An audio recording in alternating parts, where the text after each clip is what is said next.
બોલીએ સદગુરુ મહારાજની જય.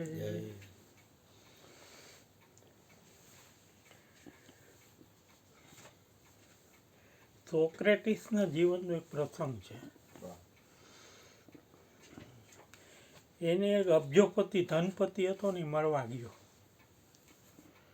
હવે ધનપતિ હોય એટલે એનો તો એનો અહમ હોય, હું કંઈક છું, બધા મારી તરફ જોવે, એવી એની નીતિ ને રીતિ બધી હોય. એવું કે બધા મારી પાસે જોવે ને મને મારી વાહ વાહ કરે.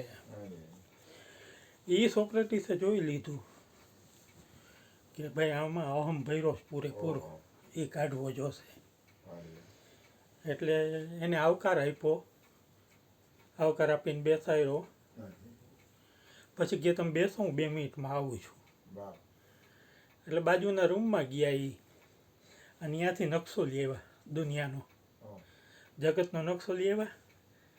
અને એને એમ કહે છે કે આમાં ગ્રીક એટલે યુનાન દેશ ક્યાં આવ્યો? એટલે ઓલો બતાવે છે કે આંગળી મૂકીને કે અહીંયા યુનાન દેશ છે.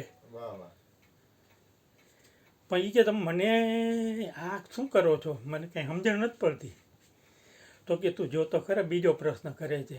એમાં એથેન્સ એટલે એનું પાટનગર છે ને, જેમાં અબજોપતિ રહેતો હતો, કે ભાઈ એ ક્યાં આવ્યું? તો એ તો એક ટપકું જ હતું. હવે ઓલું એક મોટું ટપકું હતું, આ નાનું ટપકું હતું. એટલે એ એને બતાવ્યું હતું ખરું. અરે ભાઈ, ડંકા ઓલા ભાઈના વાગી ગયા ત્યારે.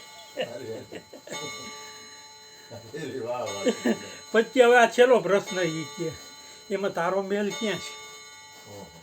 હવે એ તો હવે કેવી રીતે બતાવી શકે? ઓલું એથેન્સ જે પાટનગર છે એ આટલું ટપકું હોય, એમાં એ એનો પોતાનો મેલ કેવી રીતે બતાવી શકે? તો એ એટલું ટપકું છે, એની ઉપર, એના મેલ ઉપર એને અભિમાન કેટલું છે એમ, કે હું કાંઈક છું ને, આમ છે ને તેમ છે ને. એવી રીતે કહી અને એને કીધું કે ભાઈ તું આ બધું કાઢી નાખ, તારા મનમાં જે બધું ભર્યું છે ને, મનનો કચરો બધો કાઢી નાખ અને શાંતિથી જીવવા માંડ.